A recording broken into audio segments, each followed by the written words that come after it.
আসসালামু আলাইকুম ভিউয়ার্স, কেমন আছেন সবাই? আশা করি ভালো আছেন। আজকে 20,000 টাকার বাজেটে একটি পিসি বিল্ড করে আপনাদের দেখাবো। তো 20,000 টাকার বাজেটের ভিতরে কী ধরনের পিসি পাবেন এবং এটাতে কী ধরনের কাজ করতে পারবেন সেটা বলার চেষ্টা করব। অনেক দিন ধরে পিসি বিল্ডের ভিডিও দেওয়া হয় না।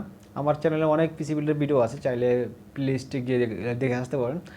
আর আমি এখন কোনো দোকান বা শপ বা প্রোডাক্ট দেখে আপনাদের পিসি বিল্ড করাবো না, বা ফিজিক্যালি কোনো পিসি বিল্ড করে দেখাবো না।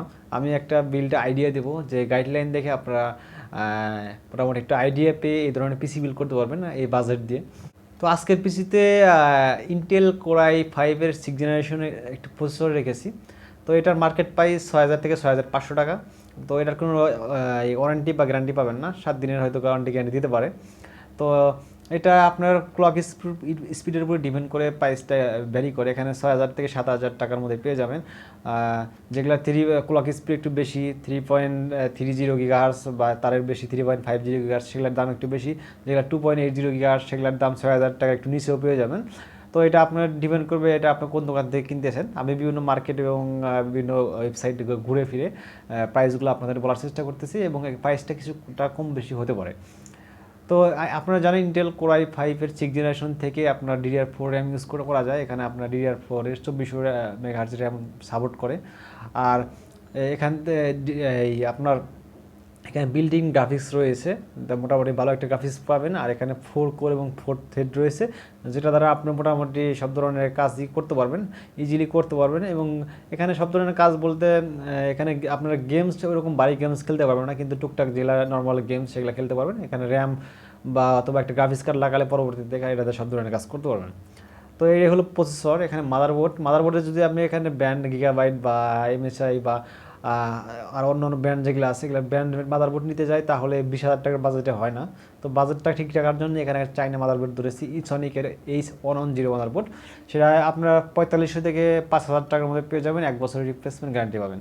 তো এই এখানে যদি আমি ব্র্যান্ডের মাদারবোর্ড ধরি, তো এখানে 3-4 হাজার টাকা আরও অ্যাড হবে।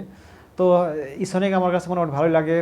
তারপরেও আমি অনেক দিন ইউজ করেছি, এবং 1 বছরের যেহেতু রিপ্লেসমেন্ট গ্যারান্টি পাবেন, তো অনায়াসে আপনার 1 বছর বা বেশি সময় 2-3 বছর ইউজ করতে পারবেন, যদি আপনার কপালটা ভালো থাকে। তবে অনায়াসে 1 বছর ইউজ করতে পারবেন, আশা করা যায়। তো এখানে আপনার HDMI VGA বোর্ড পাবেন, এবং দুইটা র্যাম ইউজ করার জন্য দুইটা এখানে স্লট রয়েছে। তো এখানে আপনার 16 GB পর্যন্ত র্যাম ইউজ করতে পারবেন। তো আমি এই বিল্ডে আমি এখানে 4 GB DDR4 র্যাম ইউজ করি 2400 বাসের, যেটার প্রাইস 2,000 থেকে 2,200 টাকার মধ্যে পেয়ে যাবেন। তো তারপরে এখানে স্টোরেজ হিসাবে 120 GB, সব পিসির বিল্ডে যা ধরি 120 GB একটা SSD। এখানে টিম বা অ্যাডাপ্টার নিতে পারেন, 2,100 থেকে 2,200 টাকার মধ্যে পেয়ে যাবেন, 3 বছরের রিপ্লেসমেন্ট গ্যারান্টি পাবেন। তো এখানে আরেকটু বাজেট বাড়ালে 240 GB নিলে বেটার হয়, কিন্তু 120 GB দেয় এনফ। যেহেতু এখন অনলাইন স্টোরেজ সব কিছু স্টোরেজের প্রয়োজন হয় না, তো এই স্টোরেজ দিয়ে আপনি টকটাক সব ধরনের কাজ করতে পারবেন।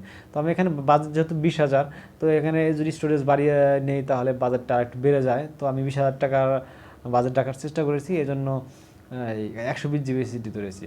তো তারপরে এখানে কুলিং ফ্যান, একটা স্ট্যান্ডার্ড মানের কুলিং ফ্যান ধরেছি। এখানে আপনারা ছবিতে দেখতে পাচ্ছেন কুলিং ফ্যান, এটা আপনার 400 থেকে 500 টাকা পেয়ে যাবেন। মোটামুটি এই প্রসেসর ঠান্ডা রাখার জন্য এটা এই বাজেটের ভিতরে এই কুলিং ফ্যানটা বেস্ট।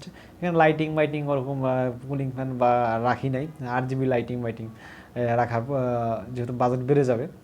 তারপরে এখানে এই ক্যাসিং হিসাবে ধরেছি একটা ওপো ব্র্যান্ডের একটা ক্যাসিং, যেটার মডেল হচ্ছে E335DW।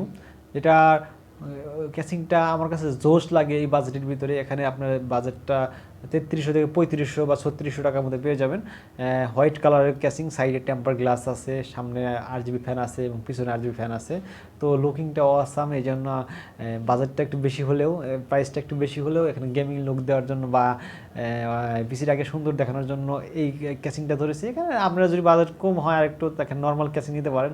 তো পাওয়ার সাপ্লাই হিসাবে আর কি ধরবো, এখানে পাওয়ার সাপ্লাই যদি এখানে 80+ ব্রোঞ্জ বা 350 ওয়াটের একটা পাওয়ার সাপ্লাই আছে অ্যান্টেকের, মেবি ওটার দাম 2,500 থেকে 3,000 টাকা। ওটা নিলে সবচেয়ে বেটার হতো। আর একটু বাজেট বেশি হলে আপনার 400 ওয়াট বা 450 ওয়াট আছে, তো সেগুলো নিতে পারেন। কিন্তু এখানে বাজেট কমানোর জন্য 1,000 টাকা দামের আমাদের যেটা জাতীয় পাওয়ার সাপ্লাই বলা যায়, সেটা হচ্ছে ভ্যালুটপের 200 ওয়াটের পাওয়ার সাপ্লাই। তো সেটা ধরেছি, এটা আপনি 6 মাসের রিপ্লেসমেন্ট গ্যারান্টি পাবেন।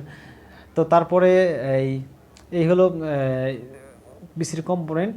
এখানে মোটামুটি র্যামটা যদি আরেকটু 4 GB ধরে 8 GB করা যেত তাহলে পারফরমেন্সটা আরও ভালো ভালো পাইতেন। তো পরবর্তীতে আপনারা এখানে র্যাম বাড়িয়ে নিতে পারবেন। তো এই হলো সব পিসির কম্পোনেন্ট। আপনাদের কেমন লাগলো বা কোন কম্পোনেন্টটি সম্পর্কে জানার জন্য অবশ্যই কমেন্ট করবেন, আমি অবশ্যই কমেন্টে রিপ্লাই দেবো। তো ভিডিও আজকে এই পর্যন্তই। তারপরে বলি যে পিসিতে কী ধরনের কাজ করতে হবে সেটা প্রথমেই বলেছি।